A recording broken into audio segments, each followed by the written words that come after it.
afternoon, everybody.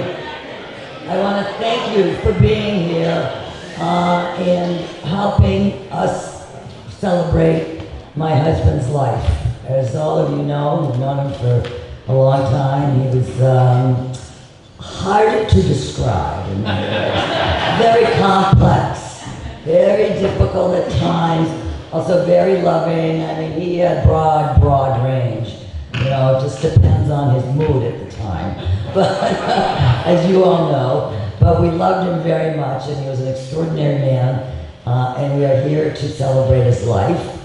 We are going to begin with 2 award-winning poets. Gail, yes, you're starting. You didn't know that? I told you. Yeah, we're going to start with you. Okay, and after Lloyd and Gail, it'll be Marty and Hunter, and then Julian, okay, and then Christine and I.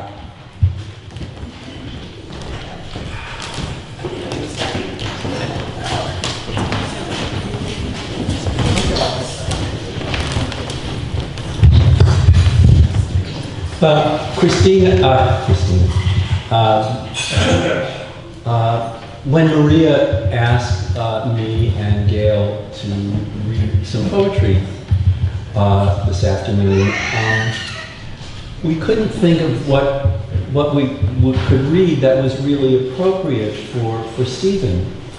And then it occurred to us. Not that there weren't poems that were appropriate. But we came up with a poet who was very close to the heart, to Stephen's heart, and that was Allen Ginsberg. And if you pass by the piano, there is a photograph from an event that I think was one of Stephen's many but really great achievements as the publisher of the Phoenix. And this was an idea that he and his friend Harvey Silverglade, the lawyer, who couldn't be here today, and in coordination with Henry Santoro, who was the sort of manager and disc jockey of the Phoenix radio station, WFNX.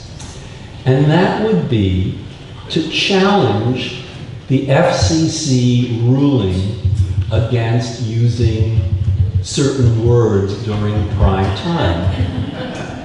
And the upshot of this, and there's a picture to prove it, was a reading of Allen Ginsberg's poem, Howl, maybe his greatest poem, at a rock club on Lansdowne Street in Boston called Mamakin. And Stephen and Henry rounded up a bunch of poets and musicians to read Howl, and this would be recorded and played on WFNX during prime time when it was not allowed to be played, to challenge the FCC ruling against using certain language in prime time. What had to happen, and what everyone expected to happen, was that someone had to complain, and complain to the FCC about hearing certain words in prime time radio. And what happened was that no one complained. But the event, when it was broadcast on WFNX, set a precedent that meant that you could have serious literary work, no matter what the language, broadcast on the radio in prime time. And Gail and I were part of that original reading. You can't quite see us in that picture, but we were there. And I can see Lloyd's shoulder, but and the photograph was taken at the moment that Stephen himself read. Everyone lined up to read a passage from Howell, and Stephen's reading was one of the high points. It was actually a brilliant reading, and if you go to YouTube, you could actually hear that broadcast, that entire broadcast of Howell. One of the other things that happened at the club was not recorded for the radio. And that's what Gail and I are going to attempt to reproduce for you this afternoon, which was a reading of another Ginsberg poem called America. It had only one of the bad words. Yeah, well, yeah, it did. Spoiler alert if you're to parents of kids who are here, there are going to be some bad words. But maybe you've heard them before. And what happened was everyone lined up to read one line each, and Gail and I are going to, as I say, try to reproduce that this afternoon. So this is our reading of Allen Ginsberg's America. I think you are reading. Okay. America, I've given you all, and now I'm nothing. America, $2.27, January 17th, 1956. I can't stand my own mind. America, when will we end the human war? Go fuck yourself with your atom bomb. I don't feel good. Don't bother me. I won't write my poem till I'm in my right mind. America, when will you be angelic? When will you take off your clothes? When will you look at yourself through the grave? When will you be worthy of your million Trotskyites? America, why are your libraries full of tears? America, when will you send eggs to India? I'm sick of your insane demands. When can I go into the supermarket and buy what I need with my good looks? America, after all, it is you and I who are perfect, not the next world. Your machinery is too much for me. You made me want to be a saint. There must be some other way to settle this argument. I'm trying to come to the point. I refuse to give up my obsession. America, stop pushing. I know what I'm doing. America, the plum blossoms are falling. I haven't read the newspapers for months. Every day somebody goes on trial for murder. America, I feel sentimental about the Wobblies. America, I used to be a communist when I was a kid. I'm not sorry. I smoke marijuana every chance I get. I sit in my house for days on end and stare at the roses in the closet. When I go to Chinatown, I get drunk and never get laid. My mind is made up. There's going to be trouble. You should have seen me reading Marx. My psychoanalyst thinks I'm perfectly right. I won't say the Lord's Prayer. I have mystical visions and cosmic vibrations. America, I still haven't told you what you did to Uncle Max after he came over from Russia. I'm addressing you. Are you going to let your emotional life be run by Time magazine? I'm obsessed by Time magazine. I read it every week. Its cover stares at me every time I slink past the corner candy store. I read it in the basement of the Berkeley Library. It's always telling me about responsibility. Businessmen are serious. Movie producers are serious.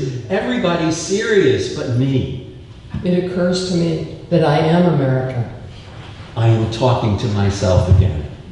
America, free Tom Mooney. America, save the Spanish loyalists. America, Sacco and Vanzetti must not die. America, I am the Scottsboro Boys. America, when I was 7, Mama took me to communist cell meetings. They sold us garbanzos, a handful per ticket, A ticket cost a nickel and the speeches were free. Everybody was angelic and sentimental about the workers. It was all so sincere, you have no idea what a good thing the party was. In 1835, Scott Nearing was a grand old man, a real mensch. Mother Bloor, the Silk Strikers, Evi Weibischer made me cry. I once saw the Yiddish orator Israel Amter playing. Everybody must have been a spy. America, you don't really want to go to war.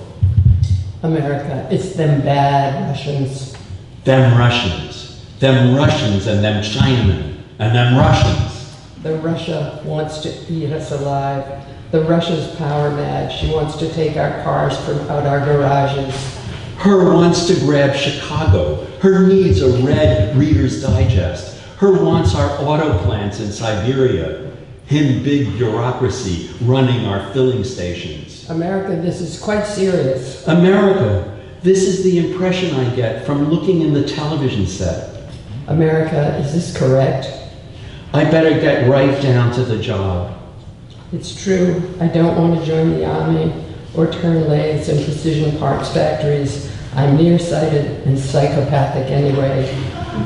America, I'm putting my queer shoulder to the wheel.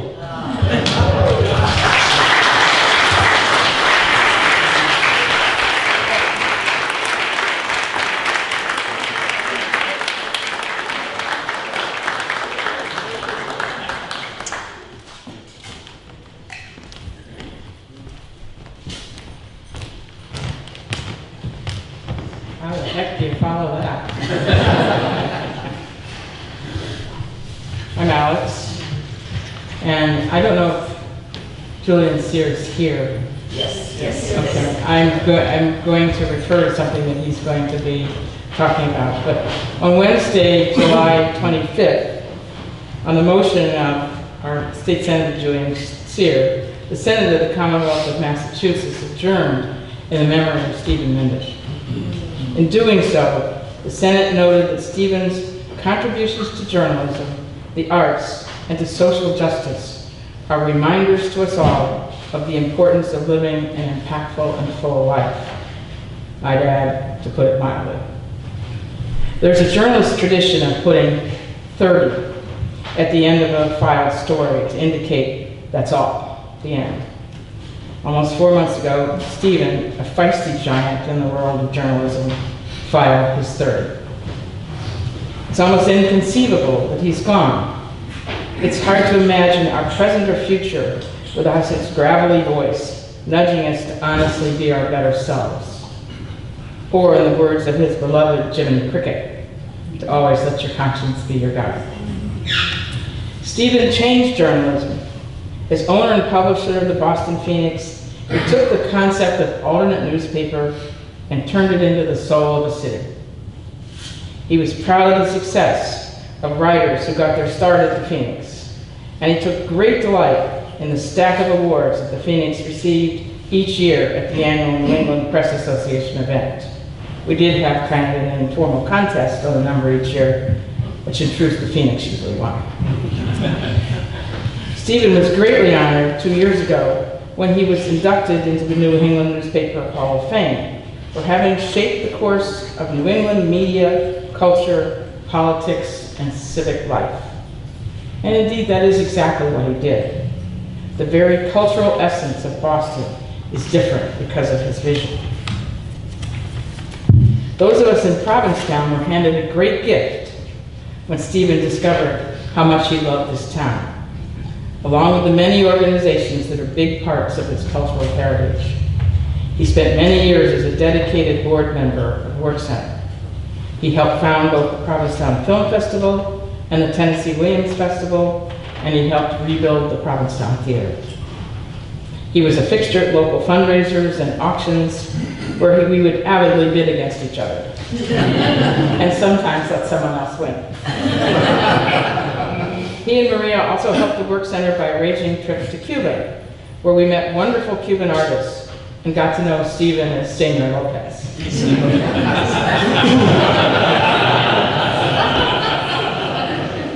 Stephen's loss leaves a hole in our community. a silence where we counted on his voice and his passion to make us both practical realists and insistent dreamers. His vision, his tenacity, his clarity, his feistiness, his wicked humor drove us all to get going and get good stuff done. Personally, to say he will be missed is a numbing understatement, like saying an artery will be missed. It is my joy and my pride to have known this man. He was my great and so very close friend. Maria has been known to say we were separated at birth. When Stephen ceased publishing The Phoenix, he said, "It was a good run." Well, Stephen, we can say that about you too. So, dear friend, here's to your 30.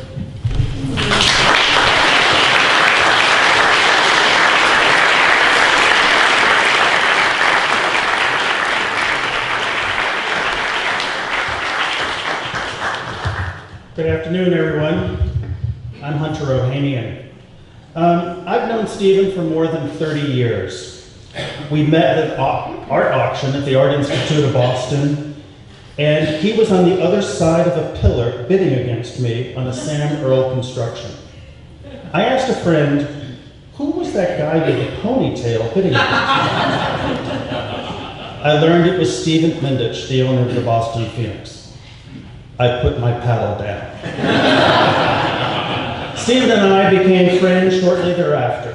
He invited me to events at the ICA in Boston and other art-related fundraisers. We had a good time chatting and carrying on, bidding against each other, and generally causing trouble, talking politics and anarchy.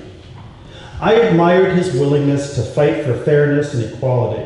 He was one of the first employers in Boston to offer health care benefits for his lesbian, gay, and trans employees.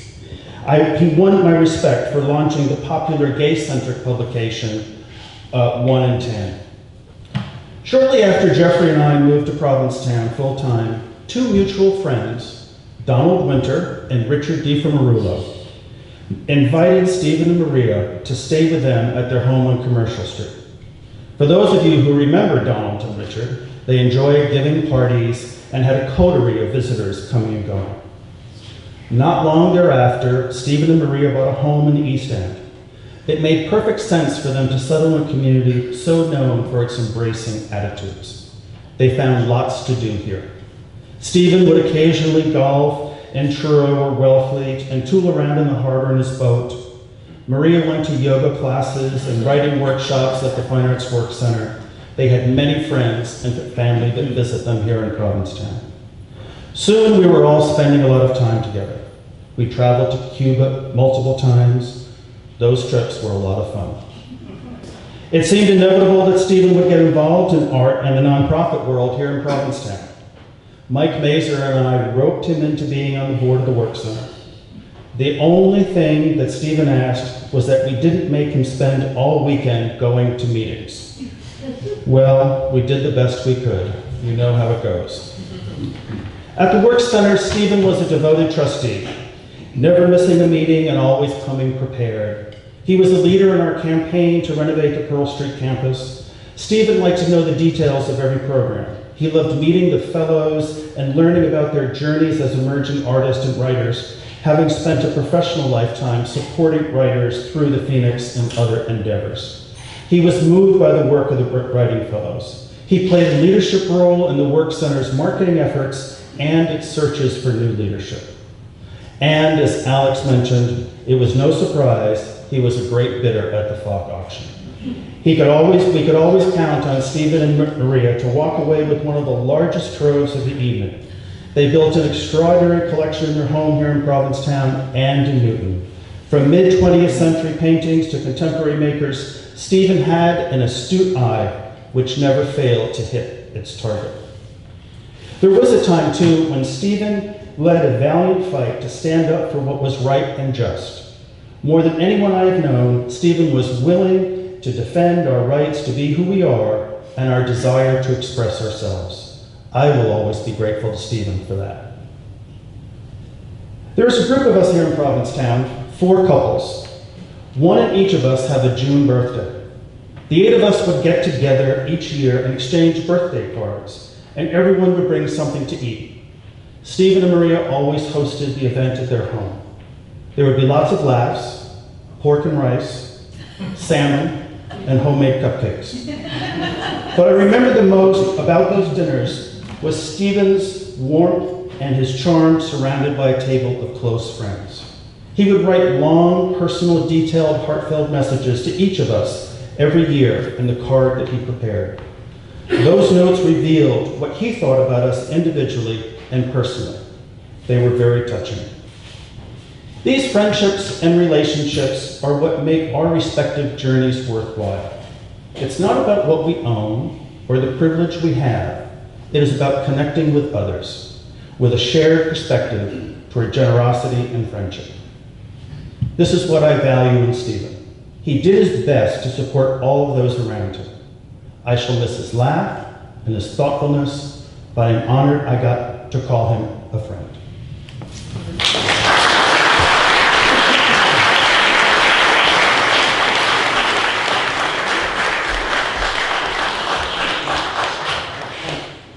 Good afternoon. I'm Julian Sear, and I represent Provincetown and 19 other communities in the Massachusetts Senate.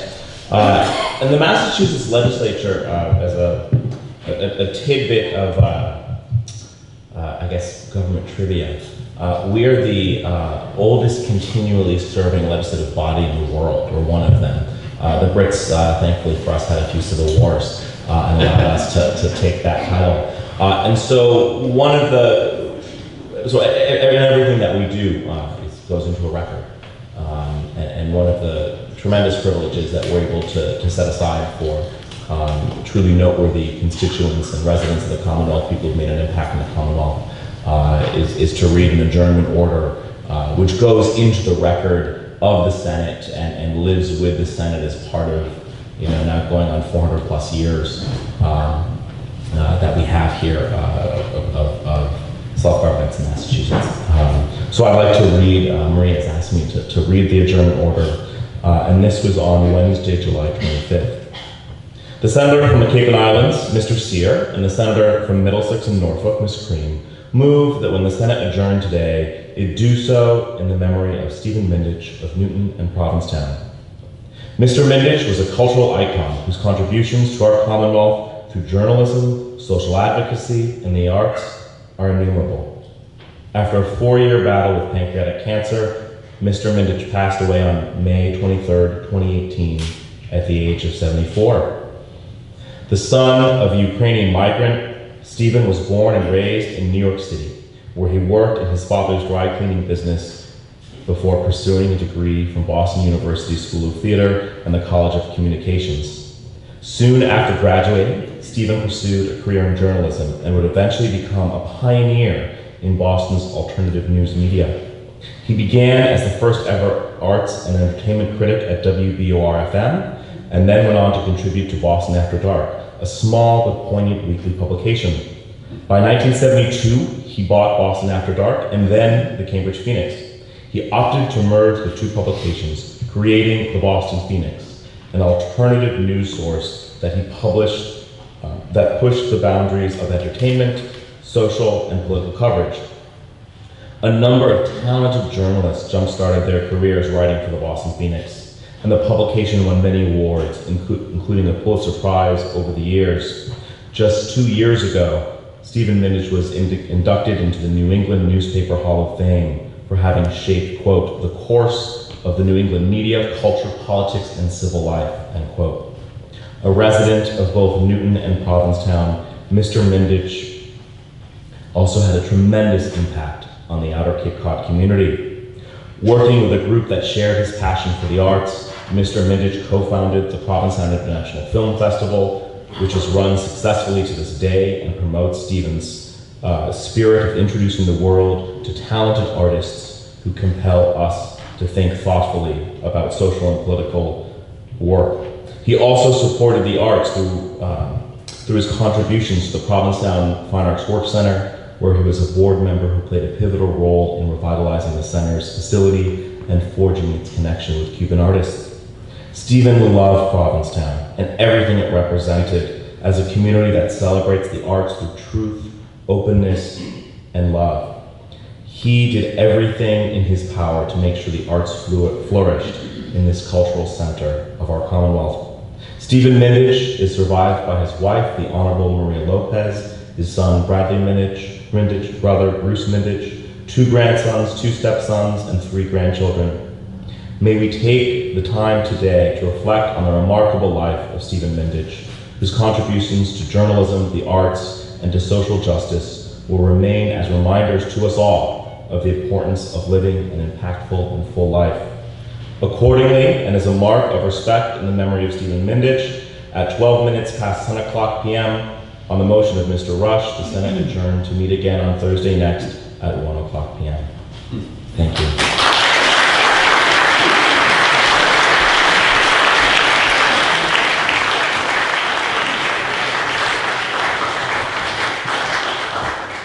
Thank you, all of you. Thank you.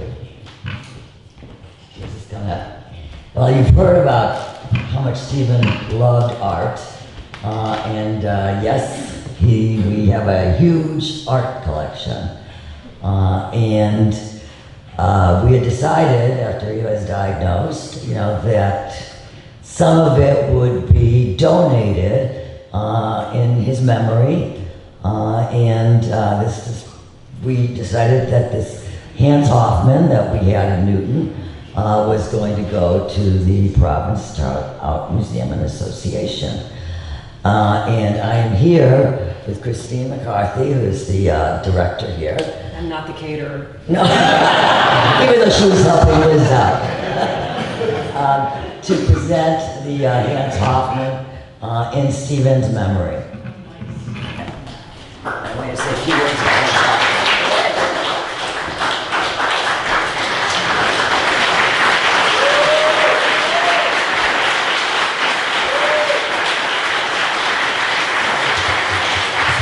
Lucky me. Lucky Pam. I have to say, I actually met Stephen in 1994 when I worked at the Institute of Contemporary Art. He was an honorary trustee, and my reaction was the first thing, who's that guy in the ponytail over there at one of the openings? And Stephen truly was one of those people who supported emerging artists from the get-go. He was one of the biggest supporters of ICA emerging artists and developed this incredible collection, both here and in Newton. But this particular painting, for those of you who don't know who Hans Hoffman is, was one of the stewards of the abstract expressionist movement in Provincetown. He opened his School of Art here in 1935, and the legacy of Hoffman still continues. In fact, you are sitting in the Hans Hoffman Gallery right now. One of the worst stories, though, I will say, is that in the 70s, Hans Hoffman wanted to leave his personal collection of his paintings to this museum. I don't know who was in charge, but they said they couldn't afford the insurance. So those paintings are now in Berkeley, California. So one of the things that we've been doing over the past couple of decades is trying to build up the collection of Hoffmans here, where they were made, where they belong. And so this painting from 1935, the year that he did come to Provincetown, called Landscape, is now part of the permanent collection at the Provincetown Art Association and Museum, and will hold Stephen Mindich's name in perpetuity in our collection. So Maria, thank you. And the funny story is, and I'll just call out Michael Fernan, he was at Maria's house and he took a picture of this and sent it to me. It was about 10 o'clock at night, and I wrote back, take it, take it. And he wrote back to us, but I'm in an Uber. And I said, I don't care, take it anyways. But luckily, Maria was generous enough and smart enough to know that this painting belongs here at PAAM. So I'm beyond thrilled. This is truly one of the stars of our collection. And it rounds out a beautiful collection of Hoffmans that we do have, which we hope to continue to grow. So this will live here beautifully and safely for the rest of its life. And Maria, thank you so much. This is a wonderful addition to PAAM. Thank you.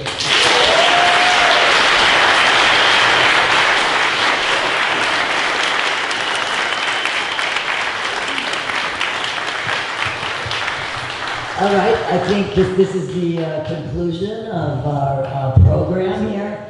I think there's more food back there, a little more wine.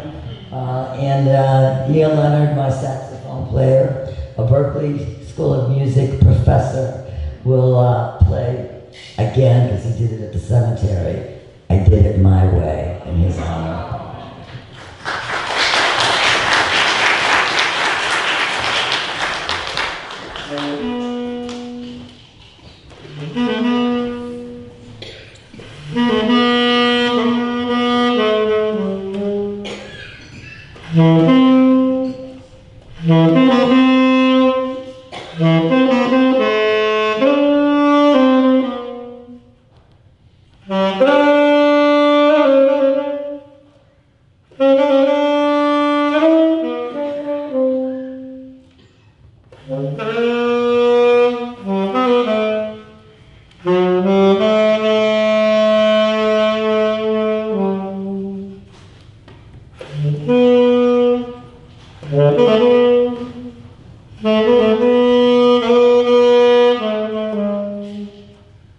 Mm-hmm.